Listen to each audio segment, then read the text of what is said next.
Alright, so my video went up on YouTube of putting the 388 together, and a fella commented and said that because my piston was 65 thousandths in the hole, that it was probably a 400 rod instead of a 5.7 rod, which it's got 5.7 pistons on it. And this motor, you've seen the video where this motor comes from Jim Clantz's the Great Pumpkin, the 55. I got the parts and stuff for this motor in exchange for putting the other 383 down in his car and doing all the work and all that stuff to it. So I'm gonna pull it apart and double check and look and see, because if it's got stock 400 rods in it, they are garbage. If you are running below 6,000 RPM and you ain't making a whole lot of power and it's just, you know, driving around or whatever, that's fine. You go zinging the 400 rod up, it's got shorter rod bolts. They're just completely different. They're a lot shorter. They're 5.56, they're 5.565 instead of 5.7, and the shorter rod bolts for clearance issues, they're just nowhere near as strong as even a stock 350 rod. So I'm gonna pull the pan off and pull the head off and check again, see how far the piston is down in the cylinder, and check all that stuff again. So the fellow that commented on there, I actually do appreciate it a lot. I wasn't thinking. I figured, you know, there's no way that anybody would put a 5.7 piston on a 400 rod. It just doesn't make any sense to me why anybody would do that, unless they were just stupid. So I'm gonna pull it apart and check it. And if it is in fact 400 rods, I'm gonna just buy some rods, I guess. Found a good deal on the set, like 150 bucks for floaters. So I'll just take these and have them pressed off and put them on floaters. Be a lot stronger and a lot better, because I really do plan on running the guts out of this motor, and I don't trust the stock 400 rod. I even text Mike White. I was like, "How good are these?" He said, "They're junk. Get rid of them." So Mike White tells you to get rid of something, you better get rid of it. But yeah, I'm gonna pull all this off here and double check. And I never thought, I mean, 65,000 in the hole. I mean, most small blocks are like Colton's 350 with a 3.45 stroke. It was like 75,000 in the hole or 70,000 in the hole, something like that. So with this one being 65, I didn't sit down and do the math. And you got to take the stroke, divide it by 2, add the length of the rod to that, and then it'll tell you what your deck height is. This one should be 1.425 to get up to probably leave about 25 thousandths up top for cutting the block down and stuff like that. But I don't know. I'm just gonna pull the head off and check it and see. I didn't want to, but I'm gonna pull it all apart. I mean, if it ain't right, there ain't no point in me putting it in the car. So I may end up rebuilding this one more time. But once again, thank you very much, man. I'm glad you mentioned something about that. I think he said it was a 5.525 when it's actually a 5.565 is what the stock 400 is. But I'll show you the difference. If these are in fact 400 rods, I'll take them out there and I'll show you the difference between them and a 5.7. Alright, got all the rockers off. Head bolts out. Check it out. That sucker did not want to come off. That's awesome. Just the imprint all the way around. Must have sealed real well. Cool. Now, check, see how far that is in there. It looks to be down in there quite a ways.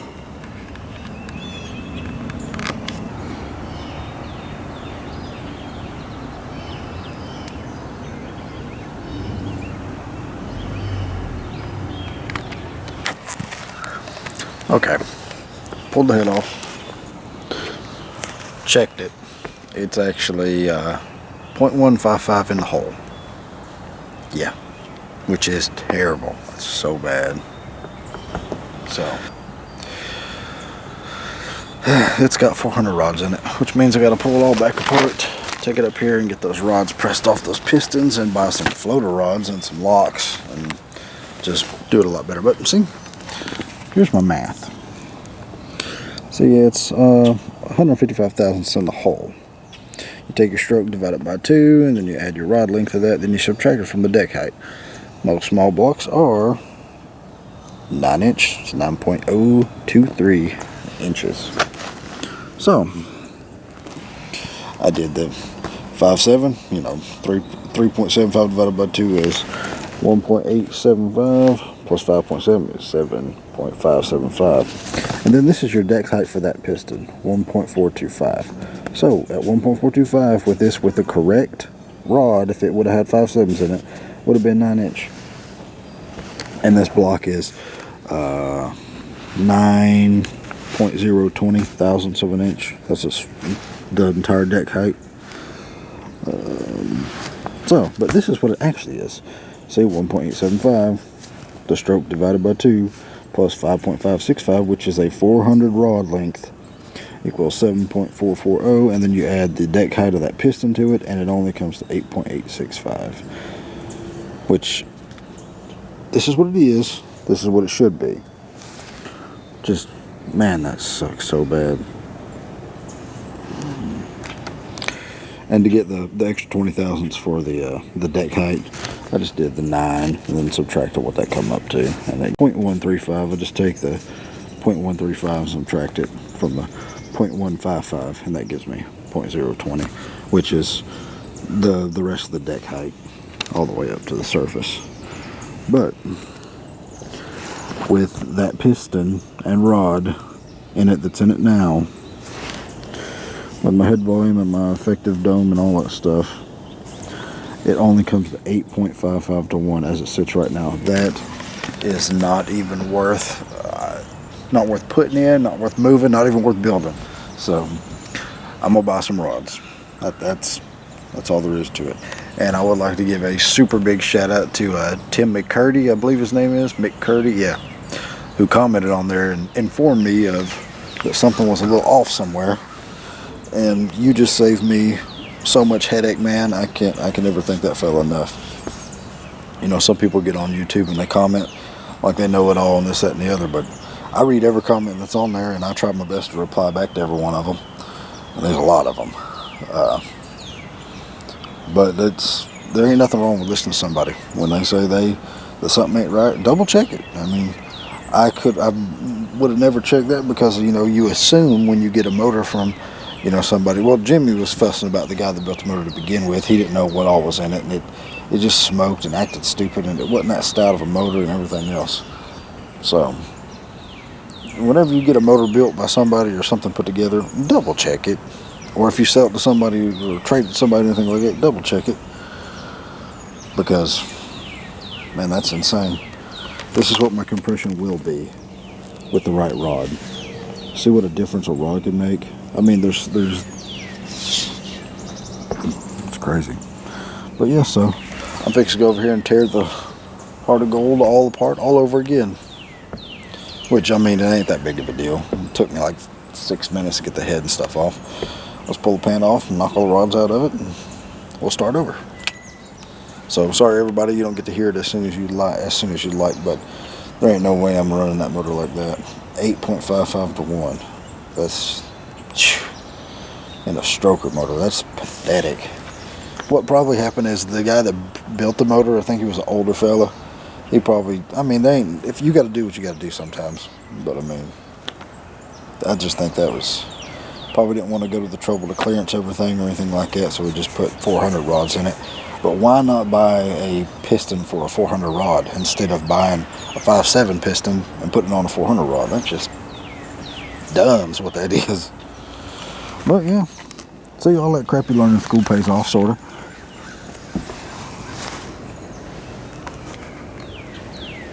But yeah, thanks again, Tim. That was awesome, man. Now I'm gonna get over here and finish tearing this motor apart. If you have calipers and measuring equipment, please use it and double check everything. And then this little calculator, they have it on Summit. You punch in all your specs and it'll tell you what your static compression will be.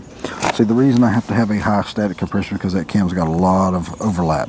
It's a 106 lobe separation. When you got a lot of overlap, you have to have good static compression because the cam needs the static compression until it gets up to its point where it's making power, like 3,500 RPM. Then it creates extreme cylinder pressure. I mean, it's a short amount. The RPM range, you know, it's like 35 to 7, something like that. I mean, it ain't real broad, but the amount of horsepower and torque that comes in when you get to the RPM where that thing starts making good cylinder pressure with the right duration and everything else, it makes for a fun motor.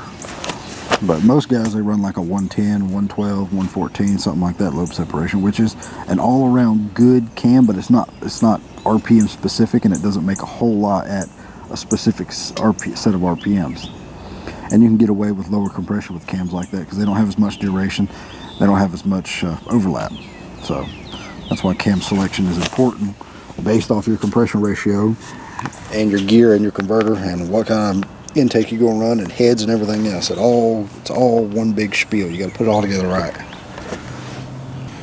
There we go. Let's yank this sucker apart. Here's another cool little trick.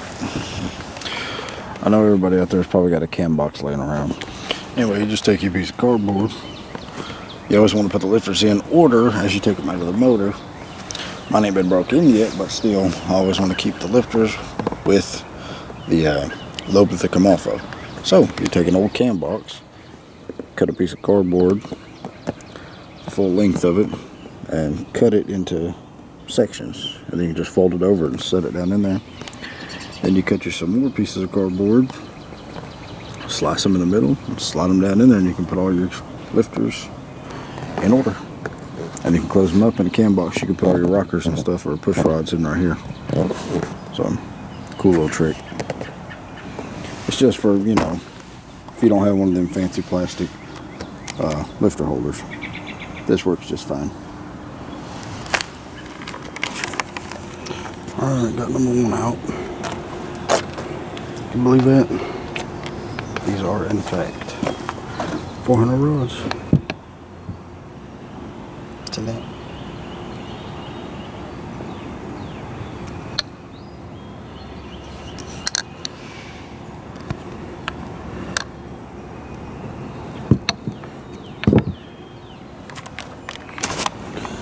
All the rods out. Now I'm going to set the heads back on. Alright, got my rods this morning. These are not H-beams, these are I-beams. The reason I went with I-beams is because they're lighter weight. And you don't run into as many clearance issues with a stroker with I-beams as you do with H-beams. And these are 5.7 rods. So they got the clearances right here for strokers, weighted. Summit said they're good to 1,000 horsepower and 7,500 RPM, which they're probably a good way past that, honestly. Because I turned the H-beams on my 302 to 8 all day long, time and time again. See the difference here? This is stock 400 rods that come off. See the length difference?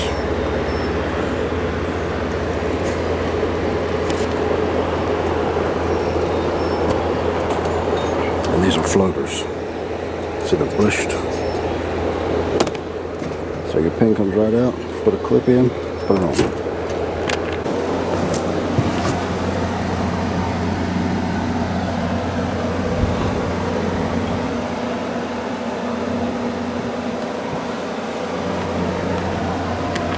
Alright, I got all the rods fixed, put together. I measured every piston and every rod, balanced everything as close as possible. So, just gotta put it together. So where I marked on the grams of everything, matched them up. It's externally balanced 388, but I want to get them as close as possible. It's thrown me down, it's hurting, it's still hurting. Okay, with a 5.7 rod, this is where the piston was supposed to be to begin with. See that? Right up top. Probably 20 thousandths is what, if I did my math right, that's 20 thousandths. I gotta go get the caliper and check. But it looks to be, yeah, it looks to be about 20. But that's 0, top dead center, piston all the way up. So it'll have some compression on. I got a clearance down here like we did with Colton's, just a little bit though. Clearance a block. He got him set of scales. He'd been weighing and grading. Yeah, I weighed everything and told him, I said, you turned into a hell of a damn motor builder. He's getting all. Still doing it outside in the dirt though. Yeah, it's still a porch motor. A patio motor. Learn all that shit though. It's good to see somebody learn that shit anymore. They don't want to learn nothing. They just want to go like pick up their motor and put it in the truck and fucking take off. I'm obsessed with it. Appreciate it. I am obsessed. Well, good. I was gonna hope to have this thing back together today, but no. I'll finish it up tomorrow. I got a clearance. I got to pull the timing cover, the bouncer back off. The right rods make all the difference.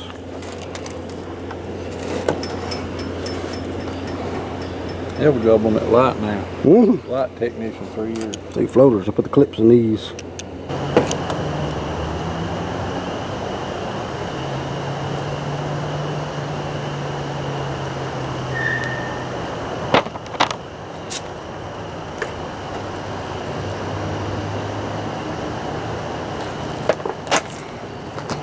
If you can see that button. There it is.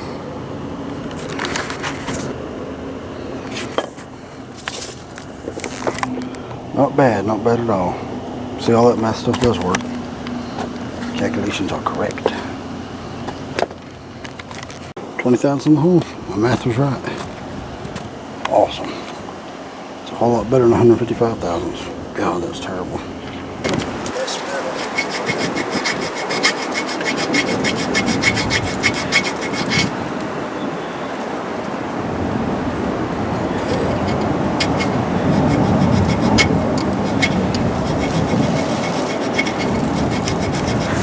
There, I bought rods that are supposed to be made to clear this, and they do. It just barely touches it all. It's already done that one. That one's a little big, but whatever. That one actually clears. So,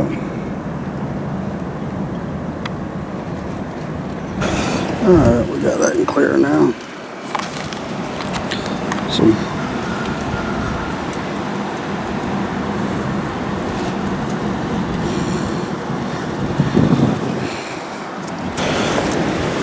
alright, I got everything clear so far.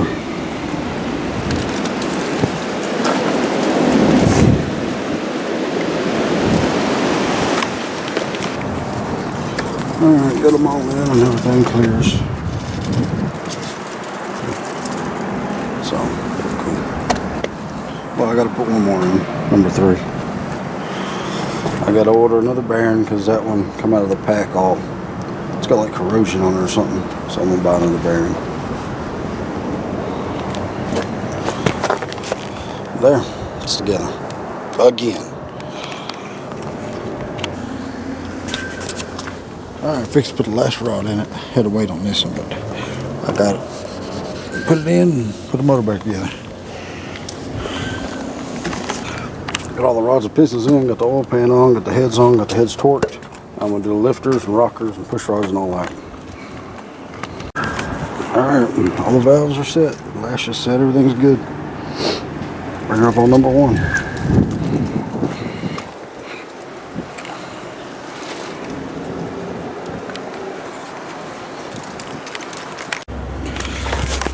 Well, motor is officially done again with the correct rods in it this time.